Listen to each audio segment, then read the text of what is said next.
আসসালামু আলাইকুম বন্ধুরা, কেমন আছেন আপনারা? বরকত অ্যাগ্রো অ্যান্ড ফিশারিজের পক্ষ থেকে আপনাদের স্বাগতম।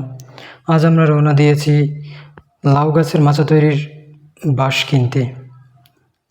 তো আমরা চলে আসছি হাটের কাছাকাছি। এটা হচ্ছে মধুমতি নদী। দেখুন আপনারা, আমাদের বাড়ি থেকে অল্প কিছু দূরে মধুমতি নদী। সেই মধুমতি নদী দিয়ে আমরা নিজেদের ট্রলার, এটা নিজেদের, সেই ট্রলারে করে আমি আর আব্বু যাইতেছি বাঁশ কিনতে। ওখান থেকে তল্লা বাঁশ কিনে আনবো। তল্লা বাঁশ দিয়ে লাউ গাছের জন্য মাচা তৈরি করব। আপনারা সামনে দেখতেই পাবেন। সো এখন আমরা বাসাটা চলে আসছি।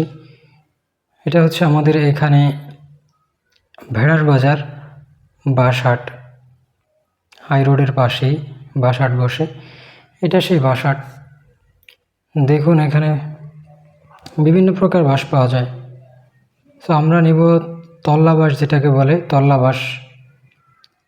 আমরা অন্য বাঁশ নেব না, তল্লা বাঁশ অধিক লম্বা হয়, বাঁশগুলো সরু হয়, অল্প বাঁশে অনেক কাজ হয়। এই জন্য আমরা তল্লা বাঁশ খুঁজতেছি, তল্লা বাঁশ নেব। তো প্রথম আমরা কিছু বাঁশ দেখছিলাম, সেটা দামও বলছিলাম, সেই বাঁশটা হয় নাই। এরপরে আমরা অন্য বাঁশ দেখছি, অন্য বাঁশ নেব। এখানে 10টা বাঁশ আছে, আমরা 10টা বাঁশ 1500 টাকা পর্যন্ত বলছিলাম, দেয় নাই। এই 10টা বাঁশ আমরা 1500 টাকা পর্যন্ত বলছিলাম, দেয় নাই। ওই মুরব্বির বাঁশ ছিল, সাইডে যে দাড়ি পাকা মুরব্বি আছে, ওই মুরব্বির বাঁশ ছিল। মুরব্বিকে বলছিলাম আমরা, উনি 2200 টাকা চাইছিল। 10টা বাঁশ 2200 টাকা চাইছিল। তো আমরা 1500 পর্যন্ত বলছিলাম, দেয় নাই। এরপরে আমরা অন্য জায়গা থেকে বাঁশ নিয়েছি, যেহেতু উনি দেয় নাই। আমরা অন্য জায়গায় গিয়েছি, সেখানে এখন আপনারা দেখাবো যে এই সাইডে অন্য বাঁশ নিয়েছি। সেই বাঁশ দেখতে পাবেন। আমি হাত দিয়ে ইশারা করতেছি, ওই যে সাথীওয়ালা ভাইয়ের কাছ থেকে। ওনার এখানে 37টা বাঁশ আছে।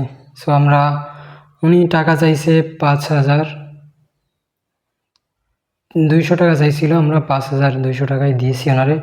উনি বাঁশটা গুনে দিতেছেন আমাদের। 37টা বাঁশ আসছে এখানে, মোট 5200 টাকা দিয়েছি ওনারে। তাও একটা বাঁশের দাম পড়ছে 145 টাকা করে। বাঁশগুলো অনেক লম্বা, ঠিক আছে, বাঁশগুলো অনেক লম্বা। টাকা গুনে নিতেছে উনি টাকা নিয়ে চলে গেছে। এখন আব্বা আরেকবার গুনে নিতেছে যে ঠিক আছে কিনা। একটা বাঁশ আছে আপনার এখানে 20 হাত 25 হাত করে একটা বাঁশ আছে। দেখুন আপনারা, এই তো আমাদের নৌকায় উঠাই ফেলছি। মাঝের ভিডিওটা দিতে পারিনি, নৌকায় উঠাই ফেলছি। এখন আমরা বাসার দিকে যাইতেছি। এই যে এখন মধুমতি নদী দিয়ে আমরা আমাদের বাড়ির দিকে চলে আসতেছি। সো আপনারা ভালো থাকবেন আর আমাকে ফলো দেবেন। ওকে, আসসালামু আলাইকুম।